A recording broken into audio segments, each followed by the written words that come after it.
मराठी, तुमचा विश्वास आमची ताकद। कायद्याचे हात लांब असतात असं आपण ऐकतो, पण कधी कधी याच कायद्याचे हात किती आंधळे असू शकतात याचा एक धक्कादायक नमुना बुलढाणा जिल्ह्यात समोर आलाय। बाप आणि भावावर पोटच्या मुलीच्या हत्येचा कलंक लागला। पोलिसांनी प्रेसनोट देत केस सॉल्व्ह केल्याचा छाती ठोक दावा केला। दोघांना बेड्या ठोकून तुरुंगात डांबण्यात आलं।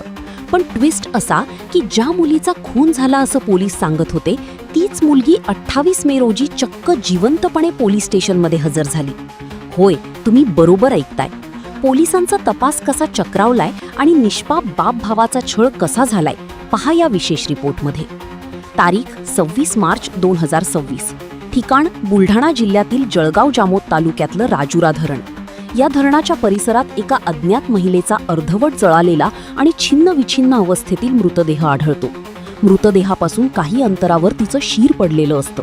या निर्घृण हत्याकांडाने संपूर्ण जिल्हा हादरून जातो।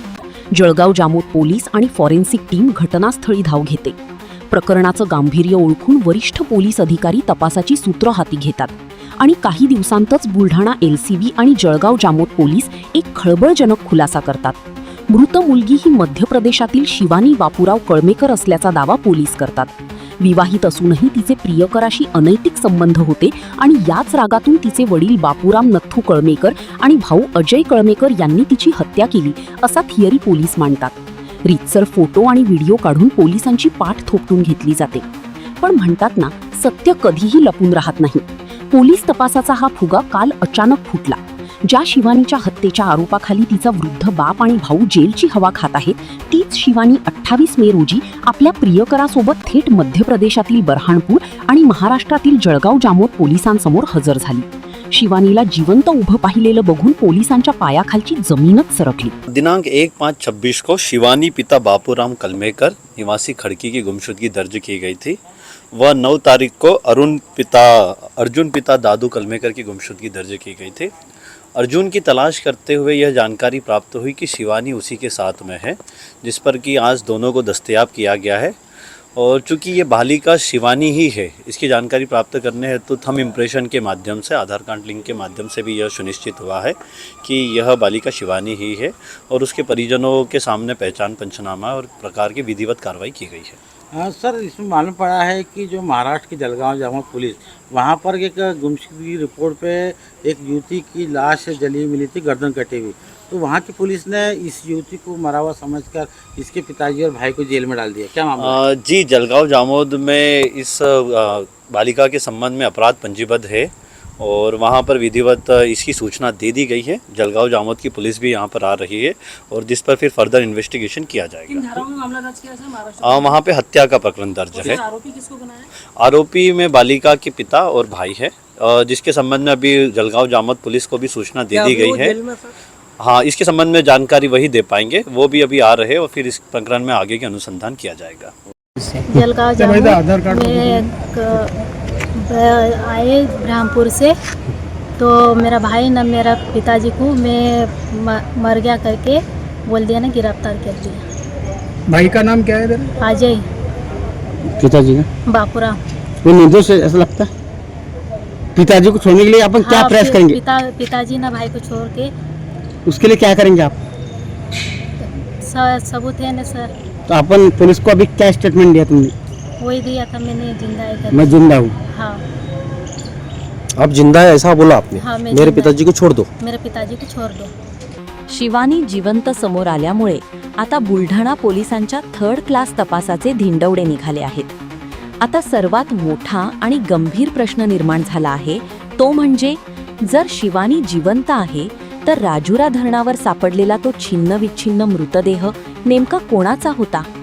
दरम्यान आरोपींचा आणि मृतदेहाचा DNA रिपोर्ट येण्यापूर्वीच पोलिसांनी घाईघाईत या दोघांना अटक कशी केली? पोलिसांनी कोणाच्या सांगण्यावरून केस क्लोज करण्याचा प्रयत्न केला? आणि सर्वात महत्त्वाचं म्हणजे पोलिसांनी दिलेल्या त्रासामुळे आणि बदनामीमुळे त्या निष्पाप बाप भावाच्या आयुष्याची जी राख रांगोळी झाली, त्याला जबाबदार कोण? नार पोलीस स्टेशन, मध्य प्रदेश, जिल्हा बरहाणपूर येथील ग्राम खडकी येथे एक मिसिंग महिला आहे। त्या संदर्भात स्थानिक गुन्हे शाखेच्या पथकाने तपास केला असता त्यांना असे दिसून आले की त्या तिथल्या मुलीच्या वडिलांनी आणि भाऊने कबूल केले की आम्ही या मुलीचा, शिवानी या मुलीचा खून केलेला आहे.